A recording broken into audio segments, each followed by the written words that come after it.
I just got done with a really amazing outreach here. I'm right by Lake in Hiawatha, just a couple blocks away right now.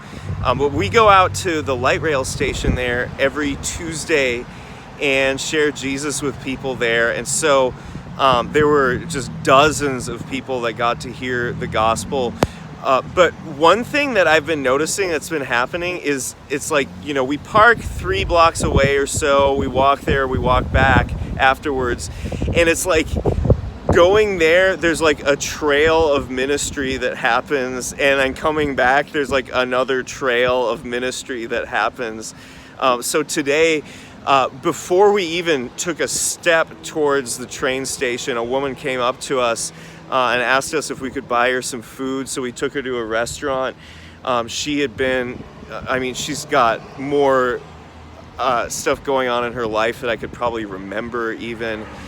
She's been in an abusive relationship for a long time. She had bruising around one of her eyes. She has COPD, so it's hard for her to breathe a lot of times. She's an alcoholic. She used to be a crack addict. She used to do prostitution. She lost her baby boy years ago, like he was stillborn, and she's never really recovered from any of those things. And so we got to have a meal with her and pray for her, and just even as we're praying, she's starting to get a little bit of an idea of the reality that God loves her, even though all the circumstances in her life might seem to say otherwise. And she's someone that I've seen out here before, and I'm probably expecting to see again, and so we get to have that ongoing relationship.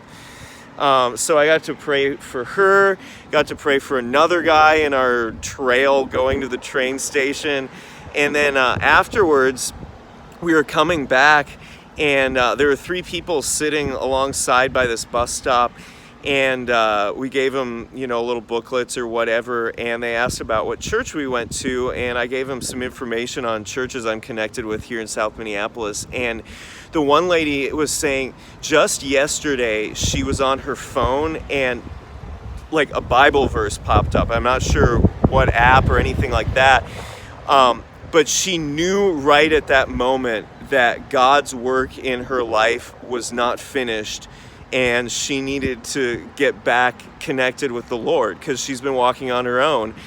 And so I asked if I could pray for her and just give her some time in our prayer to tell God that she wants to live for Him again.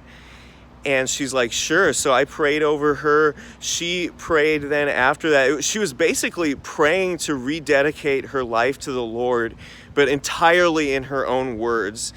And then afterwards, I asked, could I pray for your ankle? Her ankle, she had had a surgery there at one point. There's some screws there from the surgery, and they're causing her pain and stuff. So I asked if I could pray for her with that. And we prayed healing over her ankle. And afterwards, she was able to move it in back and forth, which she hadn't been able to do before. So God healed her right there too. And so it's so cool how we can go out to do ministry and God will work through that, but it's along the way there and along the way back, a lot of times some of the best stuff happens. So I just pray that you're encouraged with that, even in this place in the city where there's a lot of really rough stuff happening. This is what God is doing here. So I'll hopefully talk to you again soon and have even more stories. I'm sure I will.